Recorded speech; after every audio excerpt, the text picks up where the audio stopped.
Now, joining me in the studio is a solicitor in the UK and Nigeria, as well as politician, Olufemi Aina. Good morning. Yes, good morning. Thank you for joining us in TVC Breakfast. Now, let's begin with issues bordering on, how Nnamdi Kanu was rearrested and brought into the country. That's where a lot of people, that's one aspect that has generated a lot of reactions.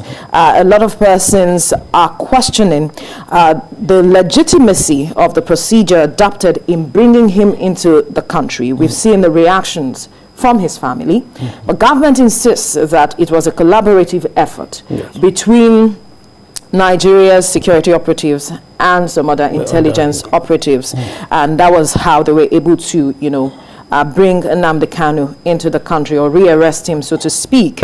But then let's look at the legitimacy. Let's help us understand what is the accepted mode of rearrest in such a way that it doesn't breach a person's human rights. Yes, it's not the person's human rights per se. It's international law. International law. Right. And I must say this, it's quite, and I share the view that, look, what the Nigerian government did in bringing Nnamdi Kanu back to Nigeria is extraordinary. Extraordinary in so many sense.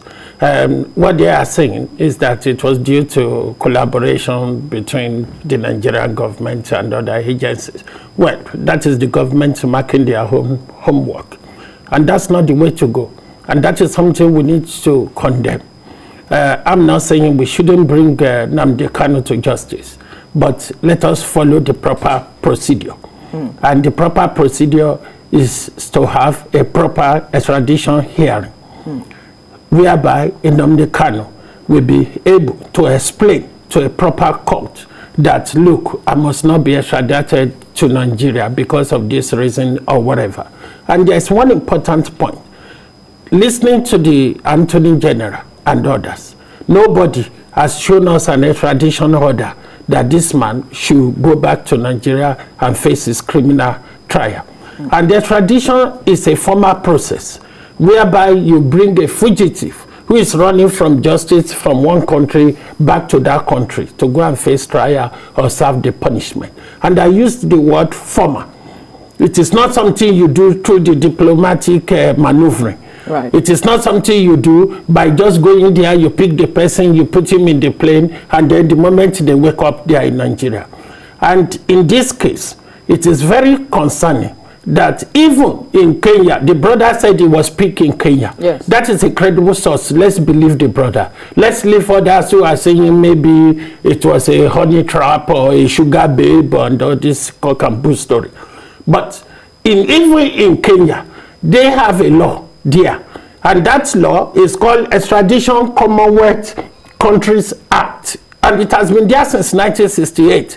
And for you to extradite, once you pick that fugitive, the best thing you do, it must apply in the magistrate court in Kenya. And the offense in which you want to extradite must be an extradition offense. Kanu is facing terrorism charge in Nigeria. If you look at the Commonwealth Act in Kenya, terrorism is not an extradition offense. And also, most countries, they don't extradite people if the offense is such that has a political character. One. Two, they don't extradite people if the person, if convicted of that offense in that country, is going to face death penalty or capital punishment. Even in the UK, you cannot extradite people to a country where they are going to face death penalty to start with. The only way you can do it is to get assurance from the receiving nation that, look, if you extradite him, we are not going to impose the death penalty. If that assurance is not there, they won't. And also, another point is that if you are extraditing them to a country where they are going to face degrading and inhuman treatment, the courts in that country will not allow you to extradite. The Nigerian government, they are aware of all this. That's why they engage in whatever they might have done to get him to, because they know once they bring him before the court, there will be a lot of legal arguments here and there, and Kanu may not come here. And also, it is possible for Mr. Kanu to argue that, look, the only reason why they want me to come to court, because I'm agitating from separation. There are a lot of issues in Nigeria, this and that. They are punishing us because of what has happened in the past. We are being marginalized. This. So when you look at all that, then it is possible for the court to rule that, look, this offense has a political character, and there might be other. So but could this be why he wasn't picked up in the UK, as a lot of persons thought? Well, if they pick him in the UK, he won't come to Nigeria in a million years. I can tell you that because I'm a solicitor there. Number one, the Human Rights Act forbids you, under Article 3, sending people to a country where they are going to face inhuman, degrading treatment. The prison condition in Nigeria is not something to write home about. The legal justice in Nigeria is something that doesn't move in a very punctilious way.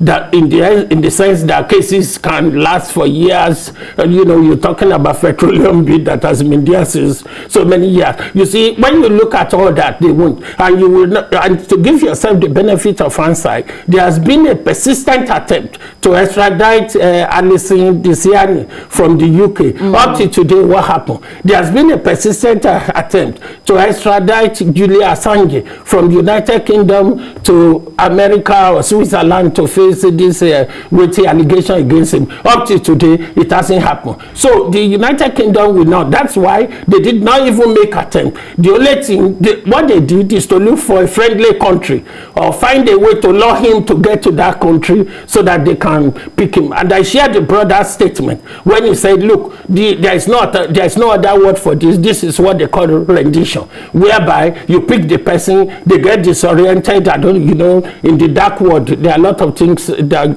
well, we can still say that we are assuming, because government hasn't come out to give us the full detail. Yes. We are hoping that government still brings up, give us the full detail, because a lot of Nigerians are interested in knowing how they were able to rearrest him, the process involved. But then let's move forward for want of time. Now, the UK is obviously interested in this case and are seeking clarification with regards to that, and saying that they can offer or are willing to offer Nnamdi Kanu consular assistance. And I'm wondering if this can put a spin on the case. Well, I don't think it can put a spin per se, because if you look at Nnamdi Kanu has dual nationality. He's a Nigerian citizen and he's a British citizen as well. If he renounce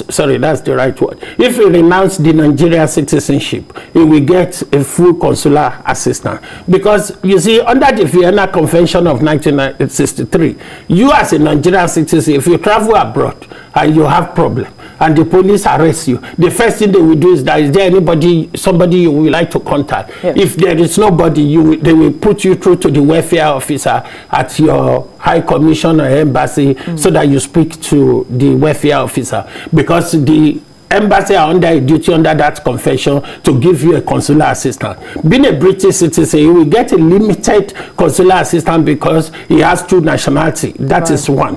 But if he renounce the Nigerian nationality, then he will get full consular assistance, and that can involve hiring a lawyer on his behalf. But what will happen, why they use the word limited, why I'm using the word limited now is because, one, they will get a consular officer who will attend court to make sure there is a fair trial. They will make sure he has access to his lawyers. Then they will make sure that, look, the judge is going to do the trial, listen to him and what have you. So that's what they are saying, and they have an obligation to do that under Article 5 of the Vienna Convention.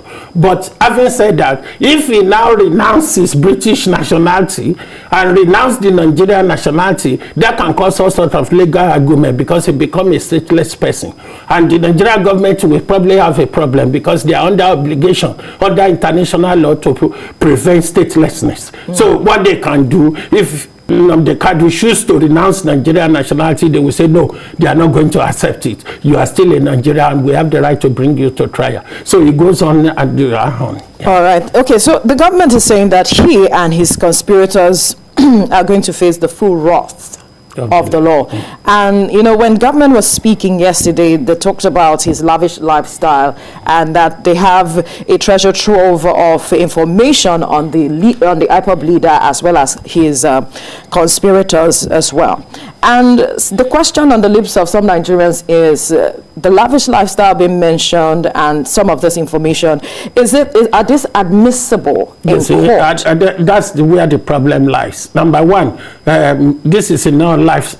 What the charge against him is one of these lifestyle offenses where you are dealing with a drug dealer who engage in money laundering because they always live a lavish lifestyle, live in a big mansion, riding all this expensive car, Goshen, and what have you. Now, that this is a terrorism. It may well be.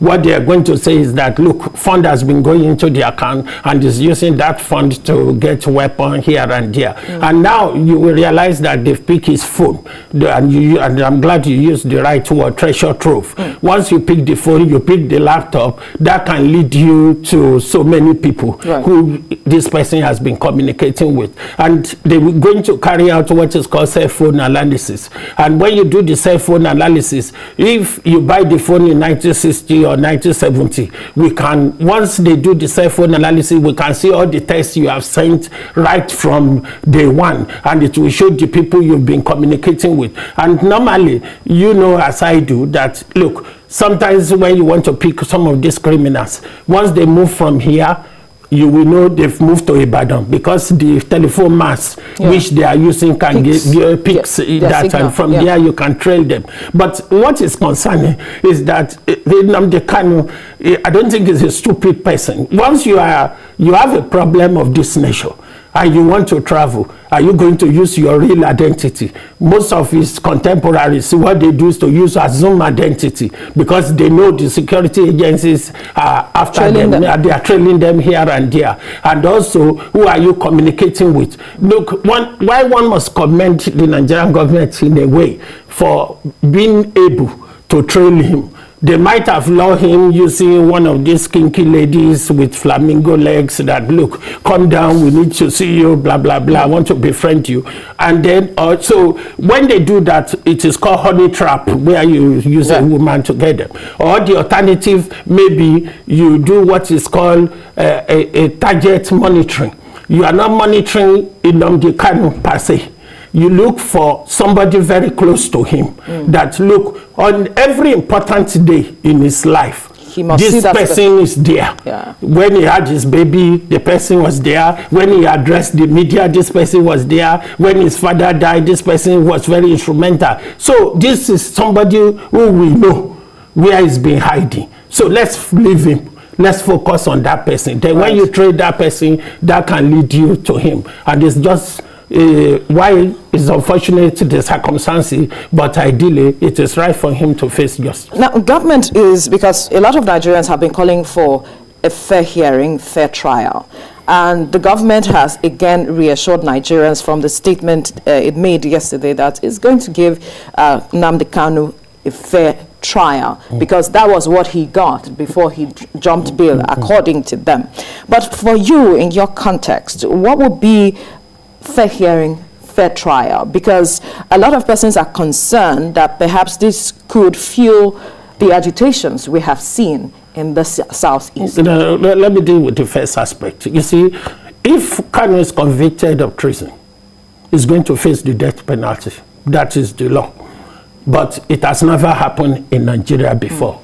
There might be political intervention, you know, election is coming, you know, very soon some people will turn this into a campaign slogan that, look, once we get to power, we are going to pardon him, this and that, so as to get vote. So before the politician setting. And the another problem is that, don't forget, President Buhari and the Buhari government is somebody looking at his watch right now because they have a few months left. If care is not taken, if they can't see this through during the lifetime of this administration, nobody knows what is going to happen in 2023. But when you talk about a fair trial, you see, a fair trial is not about human rights. It's about a fair process or processes, and which that will involve, and we must, sorry, let me reverse a bit. We must commend the Nigerian government. Now he arrived in the country, they are arraigned him before the court. It is possible for them not to tell us anything about him. It is possible for them just to keep him somewhere, and then people will be agitating if he has committed any offense, bring him before the court. At least they arrange him in court promptly. That should be commended. But what the fair trial will connect at this stage is, one, they must give him access to his lawyer. That is very important. And the judge must give him sufficient time to prepare his defense. That is the problem with the Nigerian system of justice. They bring them to court, then the judge said it's going to be back-to-back trial. In which case, the defense will need access to him. You know, this is a guy who has been through a lot, irrespective of his conduct. So the lawyers need to see him. That involves the fair trial, and at the same time they must give him an opportunity to explain himself. So all these are very, very vital and germane to bring him to justice. All right, we must thank you for your time, solicitor in the UK and Nigeria, as well as politician Olufemi Aina, for your time on the program. Yes, thank you for all so the time. much. Yeah.